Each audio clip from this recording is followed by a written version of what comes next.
Okay, I'm going to talk a little bit about history, just a little bit about history. We're going to start with a little quiz. 1929, 1930, 1931, 1936, 1939, 1944, 1961, 1962, 1965, 1966, 1967, 1996, 2010. Now what's the historical significance? Some of you might hear the start of World War II there, some of you might hear D-Day, some of you might hear some other things, but ultimately it's the ultimate in important history. I brought my PowerPoint.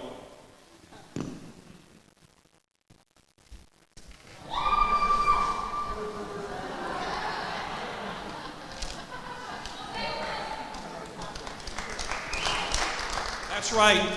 These are all years that the greatest football team in the history of mankind won the NFL championship. A record 13 times. There may be some Steeler fans out here. I understand one was just up here.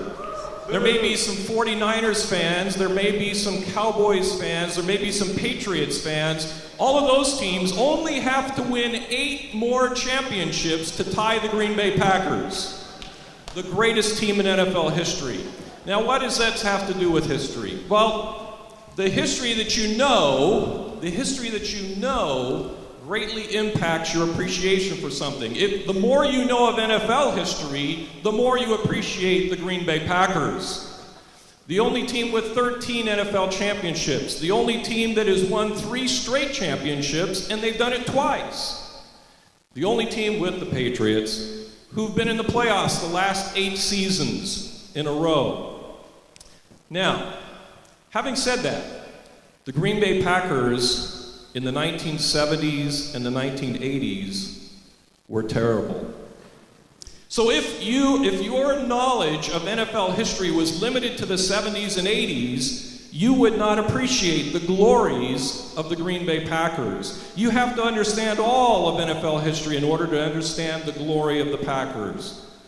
One of the problems that we have in America is that in most high schools and universities, they don't teach the whole history of America. They focus on the bad, like the 70s and 80s of the Packers. They focus on the bad things. They focus on the mistreatment of Indians. They focus on slavery. They focus on segregation. They focus on Watergate, etc. They don't cover the whole history of the United States in order to appreciate the greatness of the United States of America, the exceptionalism of the United States, and its unique position in the world. They don't talk about the fact that it was the first republic and taught the world that people could be given a choice and that the regime could still function and prosper. They don't talk about the creativity of Americans and the standard of living. You're sitting there holding your cell phones right now, right? That's the creativity of Americans. The standard of living that we have with automobiles, the amazing communication and transportation. That's all due to the exceptionalism of America. They don't talk about other elements in the exceptionalism of America, such as mobility, social and economic mobility. The people are born poor and they can make something of themselves in life and become wealthy and rich, or at least successful and have happy lives. So there are a lot of elements. I could go through a whole lot of things about the exceptionalism of the United States, but you have to understand all of American history in order to understand that. If you only focus on the bad, then you don't get a full appreciation. Now, another thing to mention is here at Masters, at TMU, we, and as faculty, try to invest in the lives of students as we're teaching history, or as I'm teaching political studies and so on. We invest in the lives of students. And all of my students, political studies students, could tell you that I'm a Green Bay Packers fan, because they've all been to my house.